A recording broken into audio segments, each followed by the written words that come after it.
All right. My name is Brock Lewis. I'm a 8th grade history and Bible teacher at Friends Christian School. All right, so first thing I'll show you right here is I have the class DC photo. I go on the DC trip every year with the 8th graders. It's a super fun week-long trip. And on that trip, a lot of the students like to take pictures with me and I get to keep them. And so I'll bring you over to the selfie wall. Yeah, I have all my selfies from that trip right here. This is like 2013. And it goes all the way over here. This is like my newest stuff right here. I like to keep it up because I'm just like, oh yeah, I remember Tyler Black and stuff like that. You know, it's pretty neat.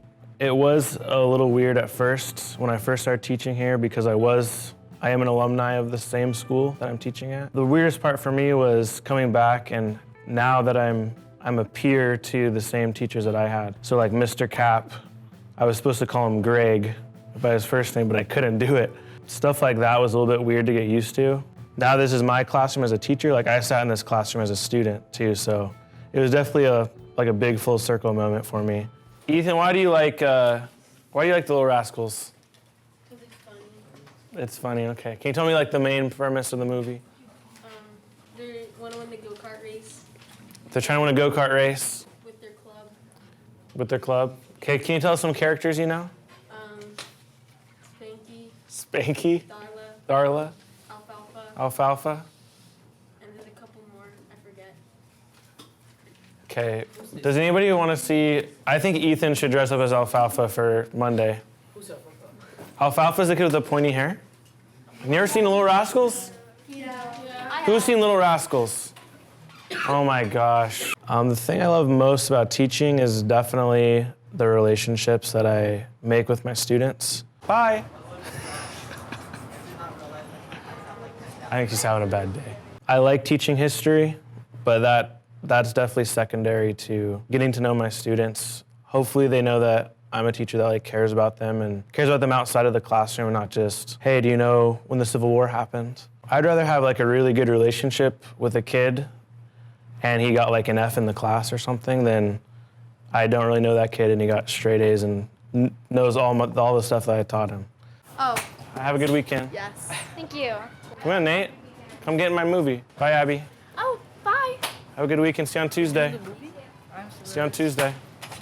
Good job, Angelina. When I get home from teaching, some things I enjoy to do are one, play some Xbox.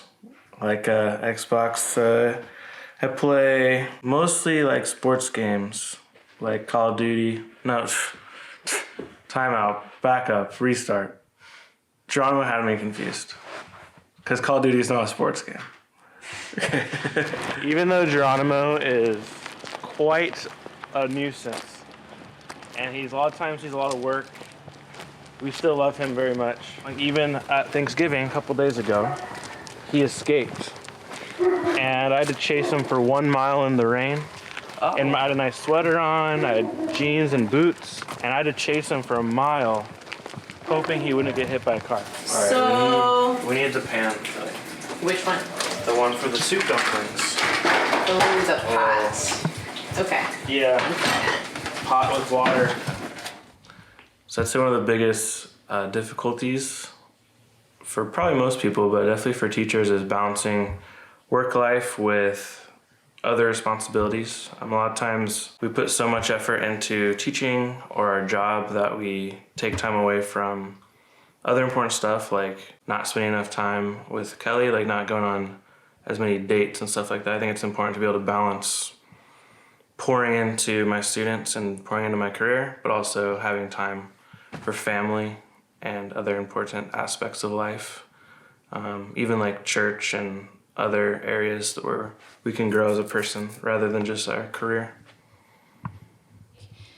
Because it's easy, like when you live with each other, to just like feel as if the time here is spending time together, but it's really not sometimes, because you're just like doing your normal everyday routines, like getting ready in the morning, coming back and doing work, and you just go to bed.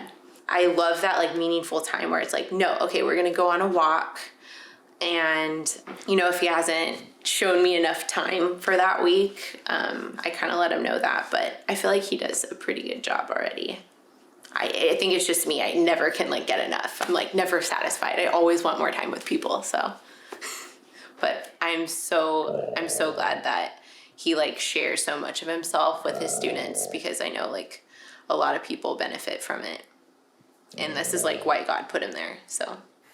Yeah, so as I've been getting older and more wise, I started to see, like looking back when I was like a younger teacher and I'd spend like so much time at work, I look back and see that like, ooh, I probably should have been spending more time here at home with my wife or different things like that.